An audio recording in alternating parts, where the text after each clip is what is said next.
신약 성경에는 예수님께서 죽으신 다음에 부활하시고 부활하신 후에 제자들을 몇 번 방문한 장면이 나옵니다. 찬양대는 이따가 설교 끝나고 하겠습니다.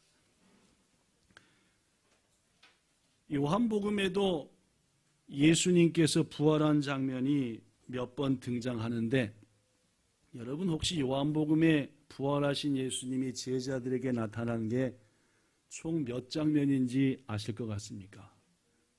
첫 번째 장면은 여러분 성경 펴져 있는 요한복음 20장 19절부터 있습니다.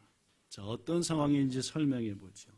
예수님이 부활한 후 제자들을 찾으신 첫 번째 장면. 이날 곧 안식 후 첫날 저녁 때에, 이날이라고 하는 것은 대부분 부활의 날, 예수님이 부활한 날, 그걸 의미합니다. 즉 예수님이 부활하신 날, 즉 안식 후 첫날 저녁 때에, 안식일이 지나고 첫날이니까 요새로 말하면은 일요일, 주일입니다. 그렇죠? 구약의 성도들은 안식일을 거룩히 지켰는데 신약의 성도들은 예수님이 부활하신 주의 날, 부활하신 주님의 날, 그래서 주일이라 해서 안식 후 첫날을 더 소중히 했죠.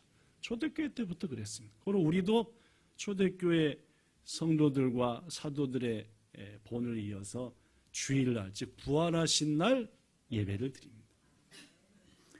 그날 예수님은 부활했지만 제자들은 무서웠습니다. 부활한 예수님이 무서웠습니까? 예수를 죽인 무리들이 무서웠습니까?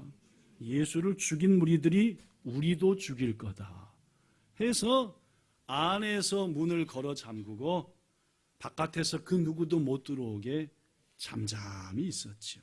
그런데 예수님께서 문도 안 열고 그냥 들어오셨습니다. 부활하셨기 때문에 가능한 일입니다. 육을 가지고 계셨지만 그냥 육이 아니셨기에. 그리고 19절에 보기를 너희에게 평강이 있을지어다. 바들바들 두려워 떠는 제자들한테는 최고의 메시지일 겁니다. 평강, 에이레네, 평강이 있으라. 그리고 제자들에게 손과 옆구리를 보이셨습니다. 뭐를 증명해 보인 겁니까? 자신의 부활을 증명해 보인 거죠. 상처난 못자국, 창자국. 21절, 그리고 또 아직도 두려워하는 제자들에게 뭐가 있으라? 평강이 있으라. 아버지가 너희를 구원하려고 보낸 것처럼 나도 이제 너희를 세상 사람을 구원하라고 보낸다. 그리고 말씀하기를 성령을 받으라. 지금이기도 하고 곧 이 말 성령이기도 합니다. 그리고 23절에 너희가 누구의 죄든지 용서해 주면 그 죄가 용서함을 받을 것이고 너희가 누구의 죄든지 냅두면 그 죄가 그대로 있으리라. 엄청난 특권까지 주셨습니다. 이게 예수님이 부활하신 날 제자들과 첫 번째 만난 요한복음에 기록된 장면입니다. 두 번째, 어떤 장면일까요? 26절입니다. 20장 26절. 여드레를 지나서, 언제부터 여드레가 지난 겁니까? 처음 제자들을 만나신 날로부터 여드레입니다. 무슨 요일입니까? 무슨 요일입니까? 이분들이 또 여드레가 지났습니다. 일주일이 며칠입니까? 그러니까 여드레가 지났으니까 일주일하고도 하루가 더 지났습니다. 무슨 요일입니까? 월요일입니다. 그죠? 집중하는 거 하나 몰라고 물어본 겁니다. 그죠? 월요일입니다. 그죠? 벙하니 계시지 말고 집중해서 들으셔야 됩니다. 석한 집사님이 제가 질문하자마자 월요일이라고 맞췄었습니다. 실은. 그죠? 여러분 다 못 맞출 때 집중하십시오. 그죠? 여드레 지나 월요일날 나타나셨습니다. 제자들은 다시 어디 있었습니까? 어디 있었습니까? 그러니까 여전히 뭐 한 겁니까? 무서웠습니다. 계속 도마도 함께 있었습니다. 왜냐하면 첫 번째 예수님이 나타나셨을 때는 도마가 없었거든요. 고로 제자들이 도마한테 부활한 예수님을 봤다 했더니 내가 예수님의 이 자국을 확인해야지 믿지, 무슨 말도 죽은 사람이 어떻게 다시 살아나냐. 그런데 두 번째 8일 후에 나타나실 때는 도마도 있었습니다. 예수님이 역시 문을 안에서 닫아 걸었는데 문도 안 열고 또 나타나셨습니다. 부활하신 부활체였기 때문에 가능합니다. 너희에게 뭐가 있으라? 역시 지금 제자한테 뭐가 없습니까? 평강, 여전히 두렵습니다. 부활하신 예수님이 무섭습니까? 유대인들이 무섭습니까? 역시 유대인이 무섭습니다. 도마에게 말합니다. 27절. 네 손가락을 이리 내밀어 내 손, 네 손을 내밀어 내 옆구리에 넣어봐. 믿음 없는 자 되지 말고 믿는 자가 되라 했더니 도마가 뭐라고 대답했습니까? 나의 주님이십니다. 나의 하나님이십니다. 이렇게 말씀했죠. 그랬더니 뭐라고 말씀했죠? 넌 날 보고 믿냐? 안 보고 믿는 자가 복되구나.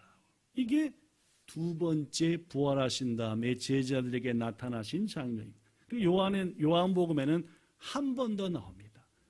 세 번째까지 나옵니다. 요한복음에. 물론 다른 성경을 보면 더 많이 등장하셨는데 일단 요한복음에는 세 번. 언제가 세 번입니까? 오늘 본문이요. 요한복음 21장 1절부터 14절이 예수님이 부활한 다음에 세 번째 나타나는 장면인데 아까 읽었으니까 요약하겠습니다. 베드로를 비롯한 7명의 제자가 예루살렘을 떠났습니다. 그렇죠? 어디 왔습니까? 디베랴, 즉 갈릴리 호수에 왔습니다. 자기들의 어디입니까? 후르사또, 고향에 왔습니다. 그렇죠? 특별히 할 일 있습니까? 없습니까? 없습니다. 뭐나 잡죠? 어부 출신이니까 뭐 평소 하던 3년 전까지 해왔던 거 하러 고기 잡으러 갔습니다. 밤새 고기 잡았는데 잡혔습니까? 한 마리도 못 잡았습니다. 언제랑 비슷합니까?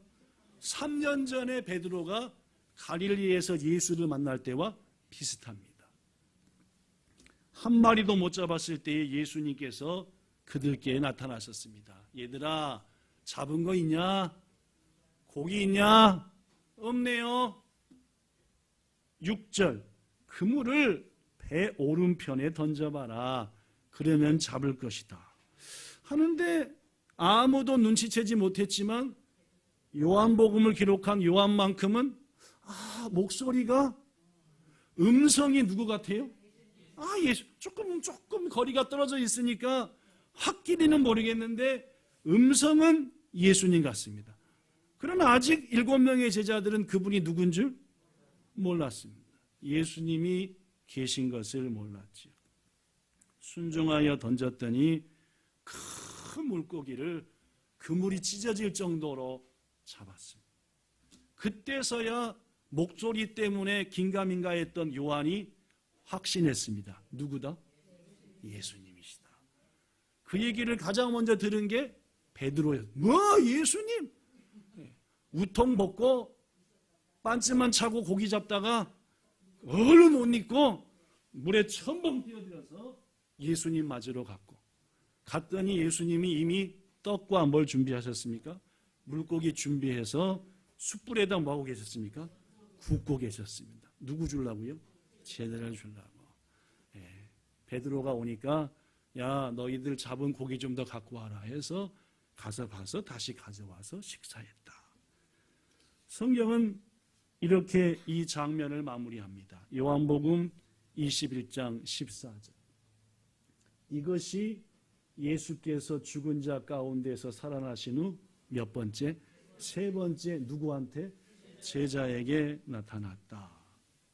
그런데 여러분, 제가 지금 여러분에게 짧게 소개했고 아까 같이 읽었던 오늘 본문 요한복음 21장 전반부를 볼 때에 전반부의 전반적인 분위기를 볼 때 제자들은 예수님의 부활을 이미 2번이나 목격했고 들은 바도 많고 부활에 대해서 했기 때문에 예수님의 부활을 확실히 믿고 그로 인해서 막 흥분되고 야, 드디어 그 나라가 임하나 보다 하고 막 소망이 넘치고 막 지금 막 뭐라도 예수님과 함께 확 난리를 쳐버릴 정도로 그런 상태이니까 뭔가 좀 오치치구가 아니라 푹 가라앉은 모습처럼 느껴지십니까?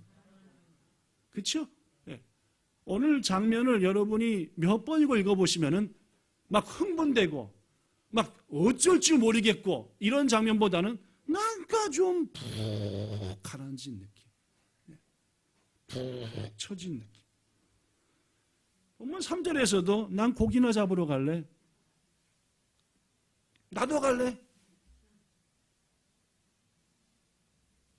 특별히 할 일도 없고 재미나는 일도 없으니까 고기나 잡을까? 즉 이들은 지금 뭔가 사명이라든지 소망과 새나라에 대한 기대라든지 별로 없어 보입니다. 더구나 이들 가운데는 도마도 있었지요. 불과 얼마 전에 직접 예수님의 손과 옆구리 확인했던, 봤던 도마입니다. 그런데도 이들은 상당히 무기력해 보입니다. 여러분, 왜 그랬을까요? 왜 제자들은 이렇듯 무기력했느냐? 그 이유를 우리는 마가복음에서 찾을 수 있습니다. 마태복음은 예수님의 제자인 세리였던 마태가 기록했고, 누가복음은 사도 바울의 동역자인 누가가 기록했으며, 요한복음은 예수님의 제자인 요한이 기록했습니다.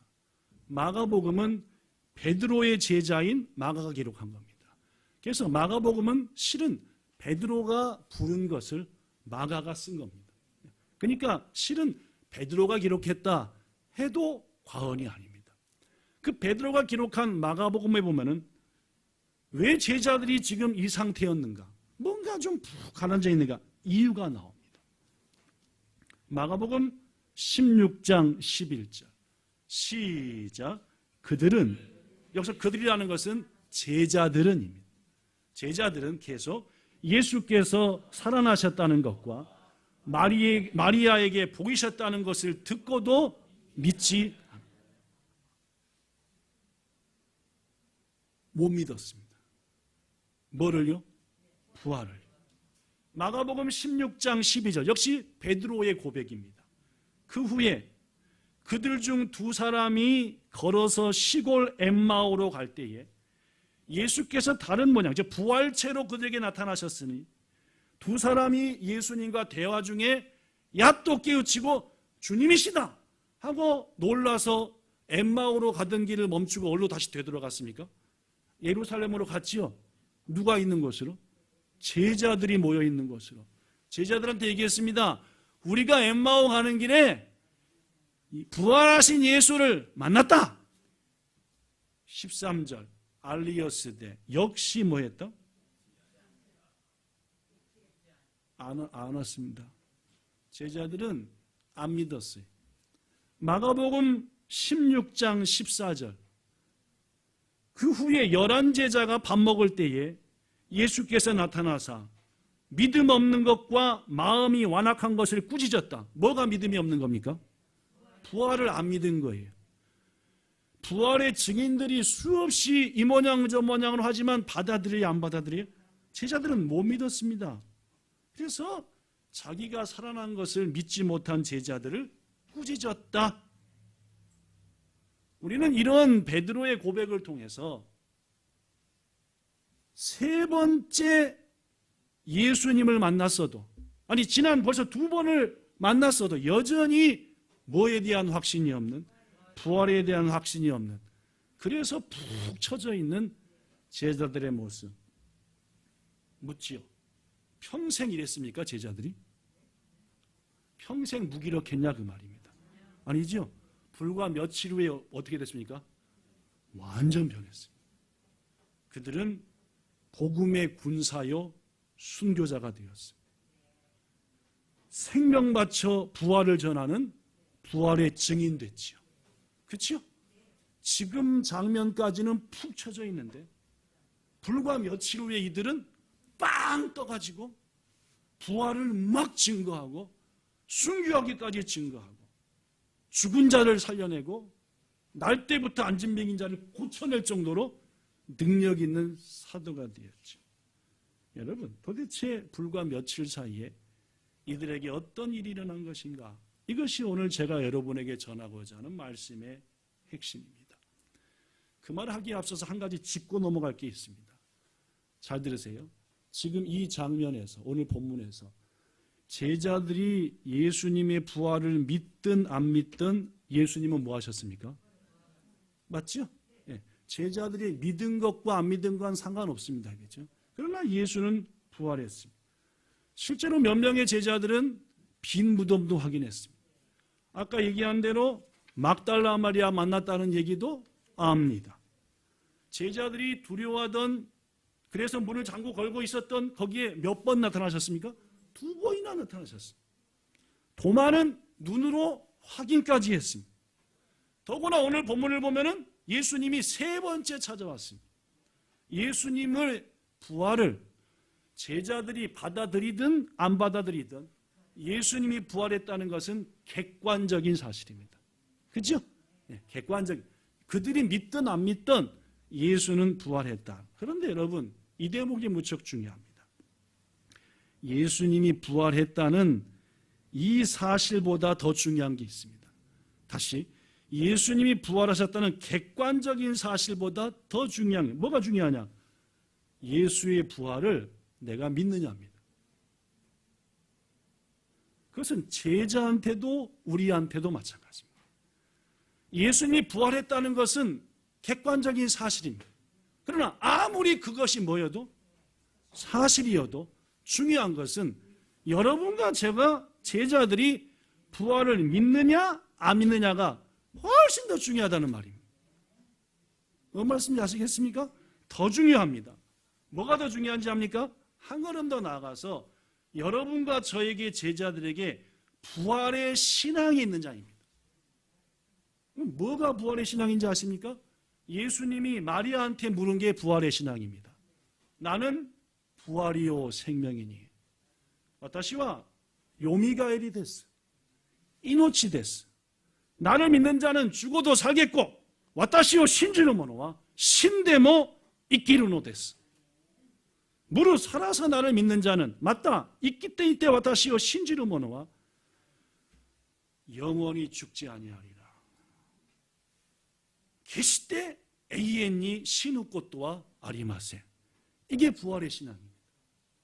뭔 말씀이 아시겠습니까? 네. 나는 부활이고 생명이니까 믿으면 안 죽는다. 죽어도 다시 산다. 이겁니다. 이게 부활의 신앙이죠. 다시 얘기합니다. 예수가 부활했다는 것은 당시 객관적인 사실입니다. 그 사실은 별로 안 중요합니다. 지금 중요한 것은 그 제자들이 그 사실을 부활의 믿음을 받아들였다는 겁니다. 더구나 부활의 신앙은 뭡니까? 나도 예수님처럼 죽으면 부활한다. 이게 부활의 신앙입니다.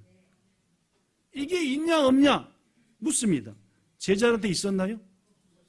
없었습니다. 부활도 못 믿었고 몇 번이나 봐놓고 사람들이 말입니다. 객관적인 사실을 다 믿느냐? 제각각이에요. 지금 이 세상에 일어나는 객관적인 것들 다 보고 그대로 인정하느냐? 제각각이에요. 저 뒤에는 무슨 뭐가 있다 뭐 하면서 안 믿으려고 그래요. 제자들 중에 몇은 예수님이 3번째나 나타나니까 믿는 사람이 있었을 수도 있어. 그러나 중요한 것은 부활의 신앙은 없었습니다. 내가 주를 위하여 죽더라도 난 다시 산다. 이런 신앙 그들에게는 아직 없었습니다. 예수님의 부활이 부활의 신앙까지 아직은 안 이어졌다라는 말이에요. 더 중요한 말씀드립니다. 여러분, 예수님의 부활이 우리의 부활의 신앙으로 예수님의 부활이 우리의 부활이라는 확신으로 이어지지 않는다면 예수님의 부활은 여러분과 저와 아무 상관없는 일입니다. 예수님의 부활의 신앙이 예수님의 부활을 통해 부활의 신앙이 우리 속에 자리 잡고 있지 않다면 예수님의 부활은 아직까지 우리한테는 어떤 의미도 없는 거다. 여러분 생각해 보십시오. 지금 봄이 왔습니까? 안 왔습니까? 오늘은 조금 춥지만 봄이 왔지요? 어젯밤은 좀 더 추웠습니다. 그죠? 예. 그런데 어떤 사람의 마음속엔 아직 봄이 안 왔습니다. 그래서 그 사람은 뭐요? 추워, 추워 하면서 마음도 춥고 몸도 추우니까 여전히 두꺼운 오리털 파카 입고 추워, 추워. 봄이 왔습니까? 안 왔습니까? 실제로는 그 사람한테는 봄이 온 겁니까? 안 온 겁니까? 여전히 뭡니까? 겨울이죠. 아시겠습니까? 여러분과 저도 부활은 사실입니다. 그러나 그 부활이 사실이라 하더라도 여러분과 저가 부활을 받아들이느냐, 나 또한 부활한다 믿느냐까지는 얘기가 좀 다르다 그 말이에요. 저는 오늘 여러분들과 우리 모두에게 분명히 증거합니다. 예수님의 부활이 여러분과 저한테 의미 있는 부활, 생명의 부활, 소망의 부활이 되기 위해서는 여러분과 저도 부활의 신앙을 갖고 있어야 한다는 말입니다. 그것이 안타깝게도 지금 제자들에게는 없었다는 말입니다. 사랑하는 여러분, 많은 신앙인들 중에서 예수의 부활은 인정하는 사람이 있습니다. 나 예수님 부활한 거 믿어요. 그러나 그 예수님의 부활에 대한 인정이 자신의 삶에 영향을 끼치지 못하고 있다고 한다면 그 사람은 부활신앙 없는 겁니다. 조금 더 쉽게 설명해 보죠. 부활의 신앙이 삶에 영향을 못 끼치고 있다는 말의 의미를 말입니다. 우린 지난 3년간 코로나 시대를 보냈습니다. 코로나 시대를 보내는 사람들의 모습은 제각각이었습니다. 성도들도 마찬가지였죠. 예배드리러 안 가. 아이고, 목사님도 걸렸대. 가라. 목숨 하나밖에 없잖아. 만약 이런 분이 계시다면 그분에게 부활의 신앙은 있는 겁니까? 없는 겁니까? 없는 겁니다. 그저 죽음이 뭐 할 뿐입니까? 두려울 뿐입니다. 밥 먹는데 자꾸 여기가 실수를. 암이 걸렸나? 죽으면 어떡하지? 우리 남편 어떡하지? 애들은? 온갖 소설을 씁니다. 그 다음부터 병원을 가고 싶습니까? 안 가고 싶습니까? 무서워서 못 가겠네. 더 아파지네. 퍼졌나 봐. 이분에게 부활의 신앙이 있습니까? 없습니다. 오로지 죽음이 두렵고 헤어짐이 두렵고 바이러스가 두렵고. 성도 여러분, 저는 여러분에게 분명히 말씀드립니다. 부활을 믿는다고 하면서도 정작 자신이 부활할 것에 대한, 죽음을 정복한 자신임에 대한 부활의 신앙이 없는 사람들은 교회 내에도 많다는 말입니다.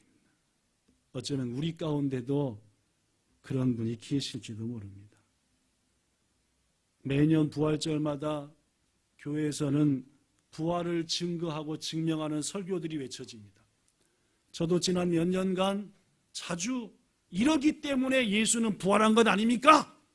하고 증명하는 설교도 많이 했었습니다. 그런데 여러분, 어쩌면 이것이 별로 유익하지 않을 수도 있습니다.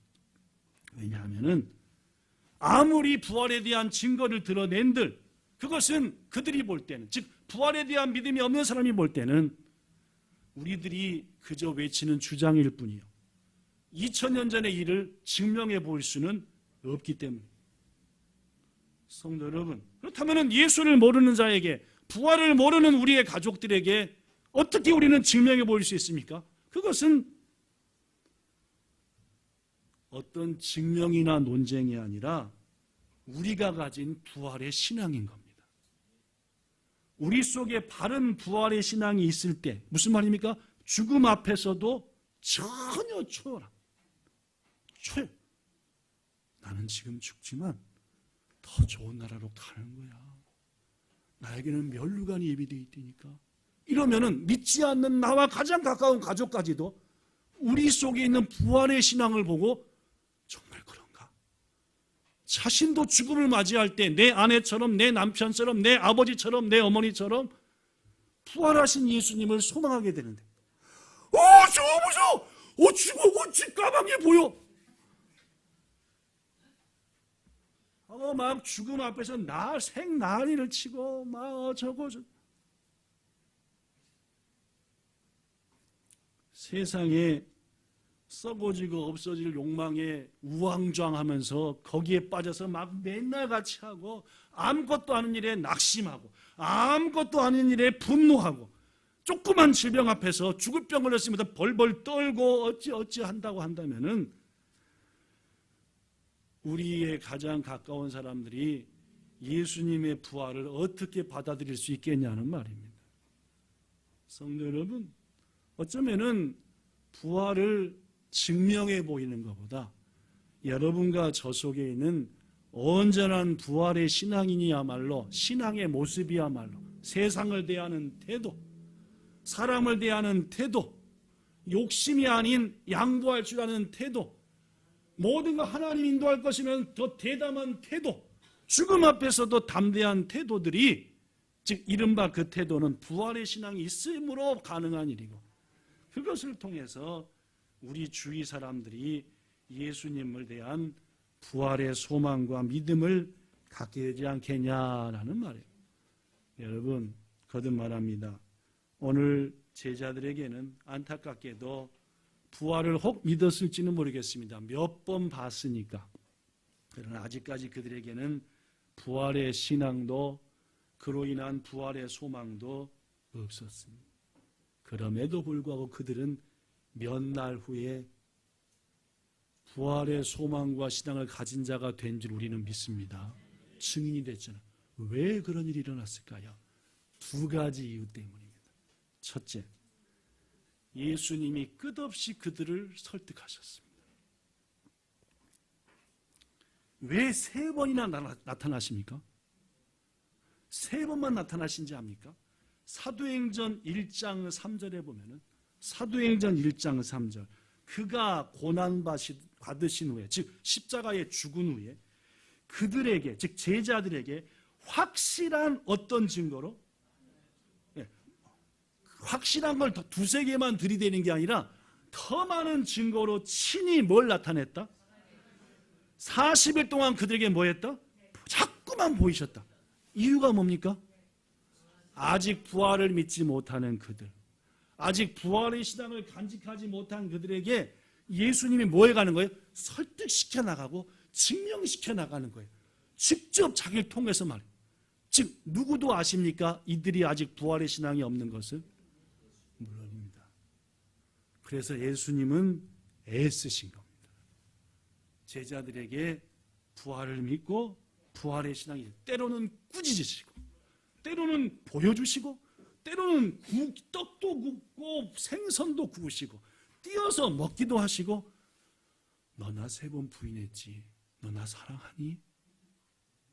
진짜 사랑하지? 할수록 베드로의 마음은 미어졌지만 미어지는 순간 뭐는 확신으로?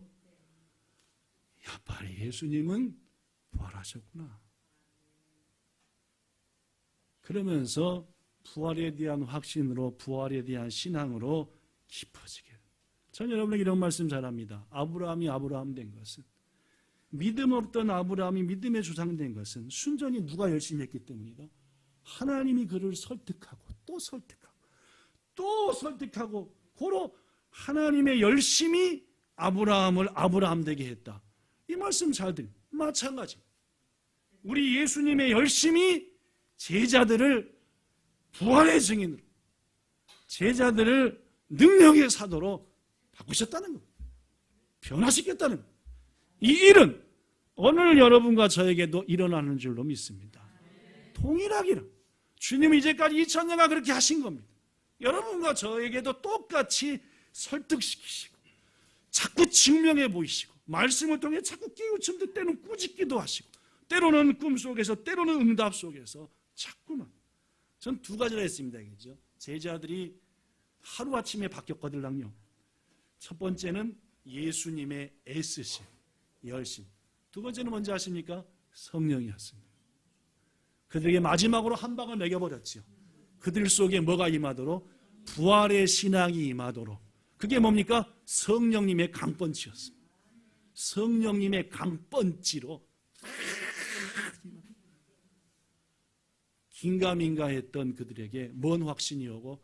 부활의 확신도 왔고, 그러니까 담대히 외친 거 아닙니까? 초대교회 메시지의 핵심은 항상 부활이었습니다. 예수님은 부활했다, 우리도 부활한다. 그리고 부활의 신앙으로 말입니다. 말씀 마칩니다.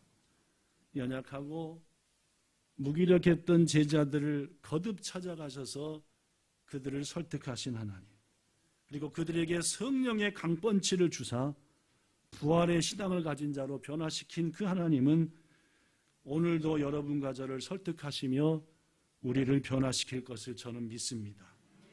부디 하나님의 은혜로 제자들이 수일 만에 변화되어 복음의 군사요 부활의 증인된 것처럼 여러분과 저도 올 봄 그들이 누린 은혜를 같이 누리며 변화될 것을 믿습니다. 그 변화된, 그래서 갖게 된 부활의 신앙으로 이 땅 일본에서 부활의 증인되는 우리가 되고, 먼저 가장 가까운 사람들에게 우리의 삶의 가치관의 변화, 모든 것을 대하는 태도의 변화를 통해서도 부활하신 예수님을 받아들이게 되는, 제자들을 통해 그렇게 하셨던 것처럼 그런 역사가 우리 가운데 꼭 일어나게 될 것을 주 예수님 이름으로 축복합니다. 기도하겠습니다. 좋으신 하나님, 예수님이 부활하셨다는 객관적인 사실, 그것은 많이 중요한 것은 아닙니다. 당연한 일이니까요. 그러나 그 부활하신 예수님, 그것을 우리가 믿느냐 하는 것은 엄청나게 중요하고, 한 걸음 더 나아가서 예수님이 말씀하신 나는 부활이요 생명이니 나를 믿는 자는 죽어도 살겠고 살아서 날 믿는 자는 영원히 죽지 아니하리라 는 부활의 신앙을 갖는 것은 더더욱 중요합니다. 제자들을 설득하시고 성령을 내리사 그것을 그들에게 갖게 하시고 그들을 증인 삼으신 주여, 지난 2000년간 수많은 사람들을 그렇게 변화시키사 부활의 능력과 사실을 증거케 하시고 하늘나라를 확장시키신 주님이시여, 이제 여기 있는 우리에게도 같은 은혜를 주시오니 이 땅 일본에서 부활의 증인 되게 하여 주시옵소서. 주 예수님 이름으로 기도드리옵나이다. 아멘.